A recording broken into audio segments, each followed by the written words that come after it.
What's up, everybody? Welcome back to another episode of Economic Events. Today I'm going to be reading an article from CNBC.com. In June, the U.S. economy added 206,000 jobs, exceeding the forecast, but less than May's revised a gain of 218,000 jobs. The unemployment rate rose unexpectedly to 4.1%, the highest since October of 2021. Average hourly earnings increased by 0.3% monthly and a 3.9% annually. Aligning with estimates, significant job gains in government, healthcare, social assistance, and construction offset the declines in professional services and retail. Despite the market's resilience, long-term unemployment and unemployment rates for Black and Asian workers increased. I don't know why they have to signal out the Black people and the Asian people, but, hey, whatever. The Fed is likely to consider rate cuts, with traders betting on an initial cut in September. This whole rate cut thing is starting to become like the boy who cried wolf. Every single time the Fed is about to get together, they talk about, everybody has their predictions and analyzations about they're going to go ahead and cut this rate, cut that rate.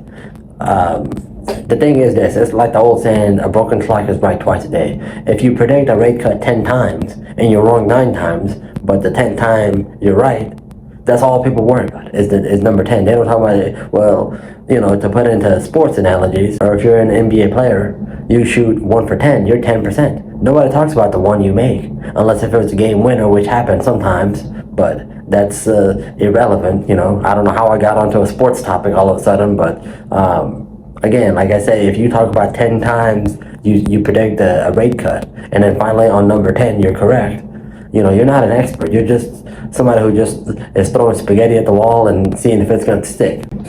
And then another thing I want to say is, they talk about there were significant job gains in the government, which just tells me the government got bigger. Nobody wants a bigger government.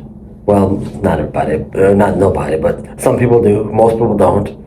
Anybody with common sense, you don't want a bigger government.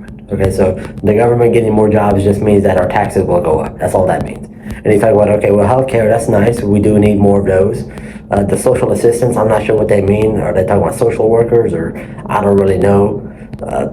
Construction, okay, we definitely do need construction workers, obviously, to build things, roads, highways, or, build the highways, build the, these buildings and all that stuff, renovations on the homes, all that stuff is good. And then, they're talking about they offset the declines in professional services and retail. Now, retail, what I'm noticing is every single place you go to now, they have a self-checkout.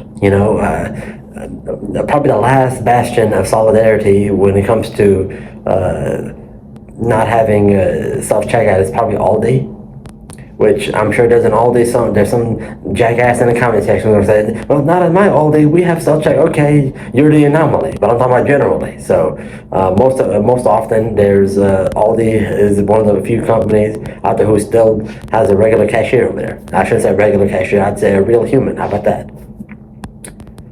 And just to kind of go over the numbers for 2024 with, the United States economy, or United States job report.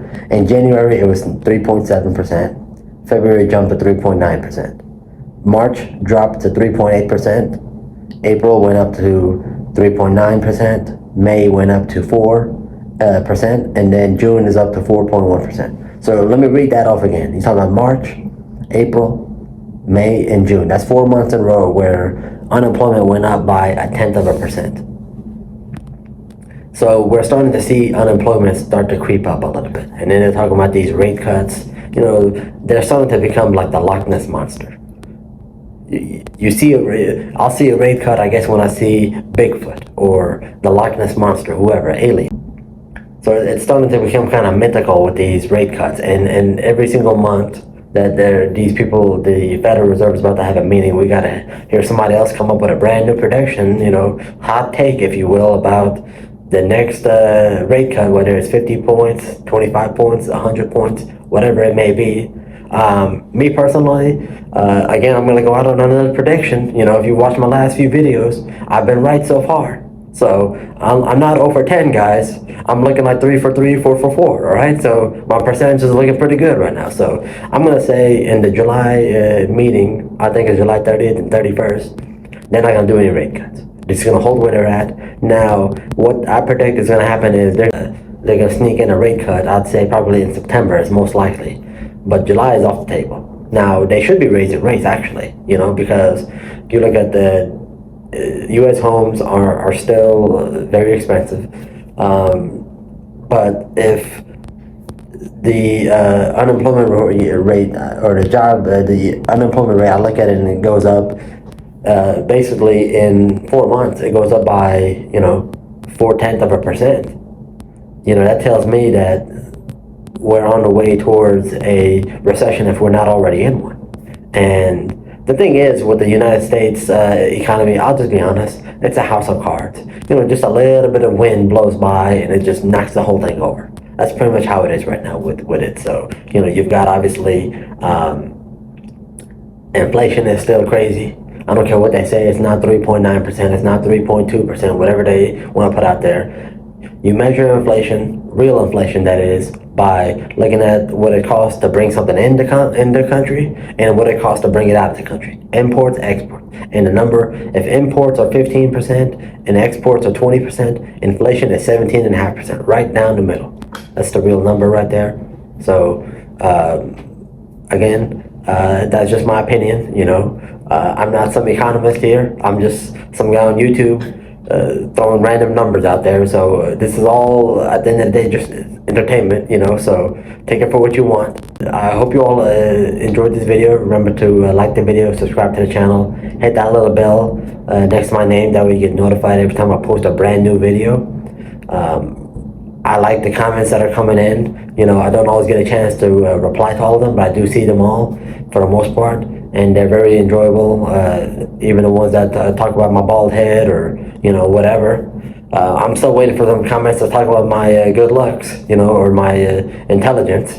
Nah, I've gotten a few about intelligence, but I want some about my looks too now. You gotta hype me up too. Don't just talk about how smart I am. I want to hear those too. So I'll catch you all in the next one. Bye.